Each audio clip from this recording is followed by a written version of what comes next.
po ay naghahanap ng stud. Oh, nice. Ang ganda.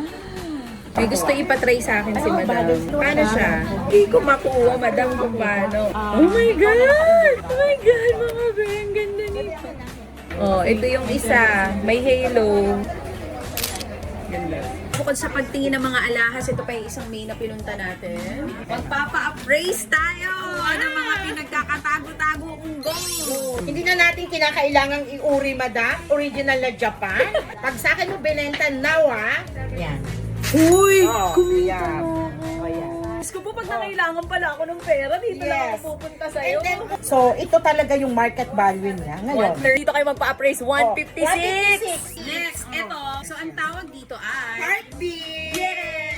So, kung Ayan ibibenta na. mo siya sa akin. Ilang grams? Ayan. 35.83! Ito, nabili ko 3 years ago. Ngayon, kung ibibenta mo naman sa akin. Totoo to, ha? Pwede ko po yung bayaran, ha? Ayan. Pakita mo yung pera. Ayan yung pera ni madam. Naka-ready po tayo, kaya lang ayaw ni ma'am, eh. Teka, So, tingnan natin, okay pag-isipan lang po. natin. 35. Pera o bayong? Kung bibilhin ko.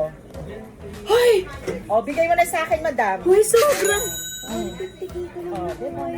Guys, 261 niya binig. Ah. Seryoso yan, madam? 61. Pwede ba siyang tumaas within 2 days or 3 days? Kasi mataas yung gold. Mataas ang gold niya yan. Ito na. Yeah. Ito yung recent purchase. Okay. Kung bibilhin ko, madam, kasi madami naghahanap niyan. Gusto niyang kunin. Marami naghahanap. Ayan, ma'am. Ayan, ma'am. Bibilhin ko, ma'am, pero ayaw niyo, ma'am. Ayan. So, alam niyo na kung saan kayo pupunta. Kung gusto niyo bumili ng gold or gusto niyo magpa-appraise. The place to be, Mayet de la Rosa. Meron po silang branch dito sa 7-Eleven, San Bernardo Street, Santa Cruz, Manila. Invest in Gold. Sobrang gandang investment. Nagamit mo na, nasuot mo na. Kikita ka pa soon. Lahat po ng gusto nyong mangyari sa gold. Gusto nyo pong bumili, gusto nyong ma-remodel, gusto nyo mag-upgrade, magbenta, dito lang po sa Mayet de la Rosa. Lahat po yan.